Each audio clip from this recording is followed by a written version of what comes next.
Hi, welcome to the BrickBuild channel. My name is Phil and today we are going to be building this, the Ferrari F40. The Ferrari F40 was made between 1987 and 1992. It's powered by a 2.9 litre twin-turbo V8 making around 470 horsepower or 350 kilowatts, all in a package weighing less than 1,400 kilos and with no traction control. If you want to buy a real one of these now, it's going to cost you about $1.5 million. But luckily for us, you can get this Lego version for around $30 to $40.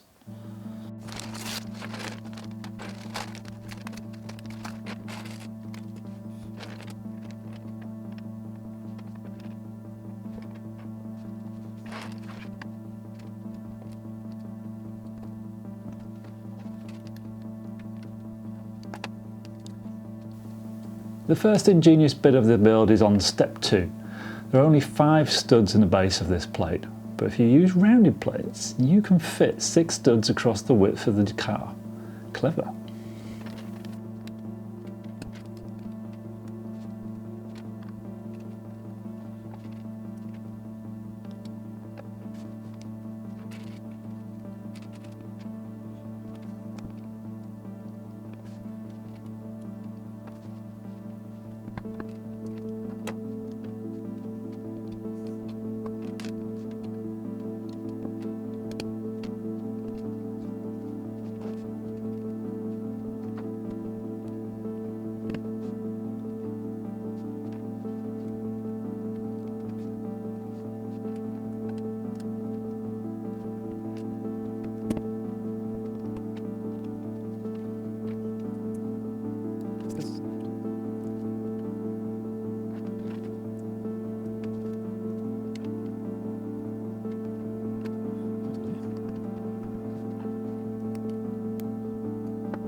This step becomes relevant later on when we build the rear of the car, but it's another simple technique to allow blocks to be joined in both directions, which we'll see when we get to step 87.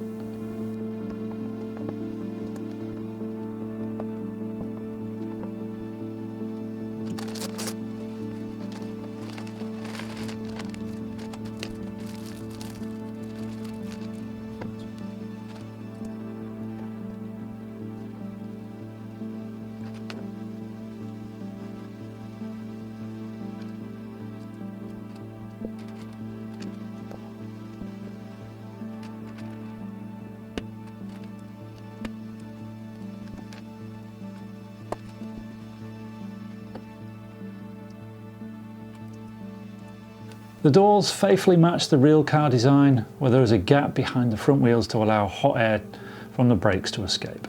You can see this in the design where the door angles in slightly.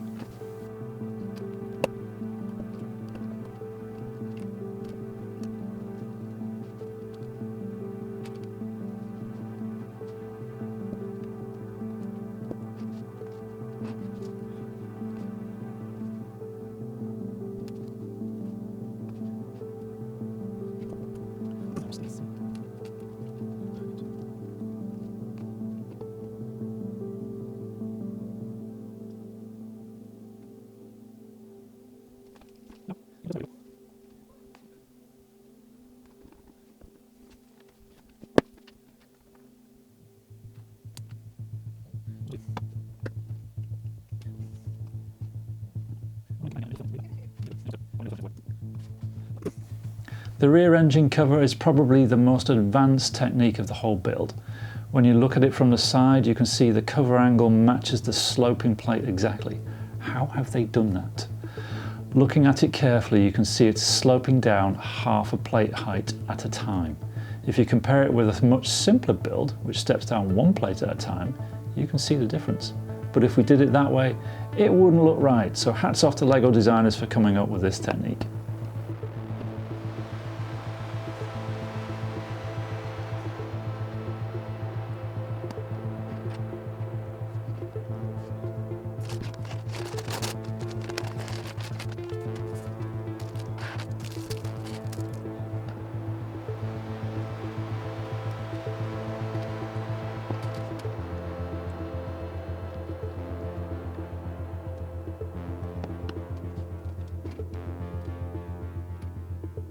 This step isn't particularly complicated, just be aware that both sides are not the same.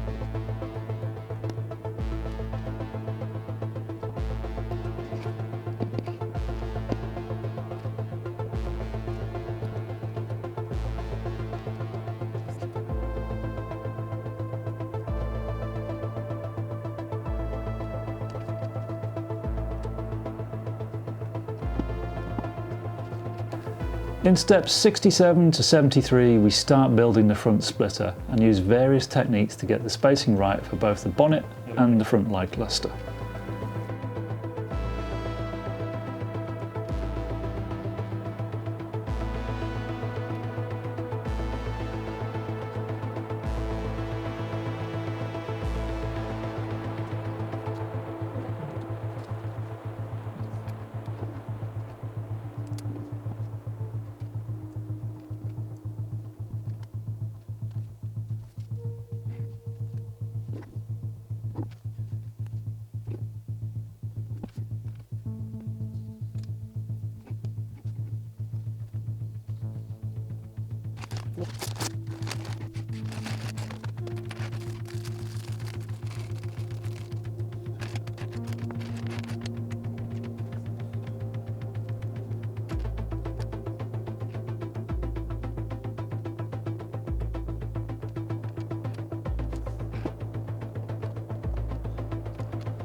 On step 78 we start building the rear of the car. It's not overly complicated, but I love how they've mimicked the 3 exhaust design with these 3 clip-on parts.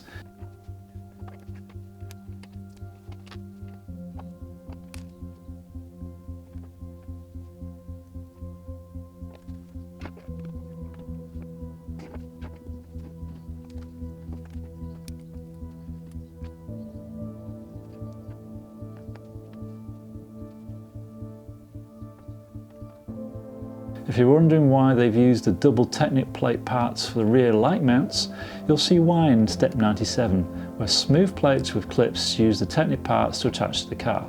It looks really good and allows the lights to be mounted right at the edge, just like they are on the real car.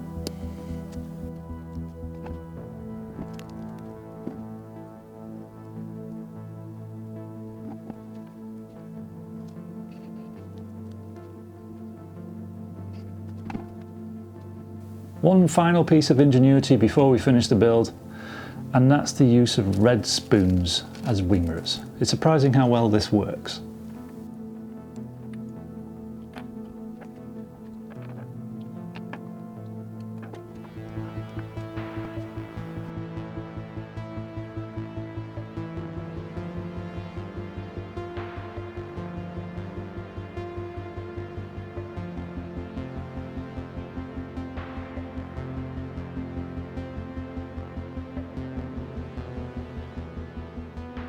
Hope you've enjoyed taking a more detailed look at some of the building techniques used in this build.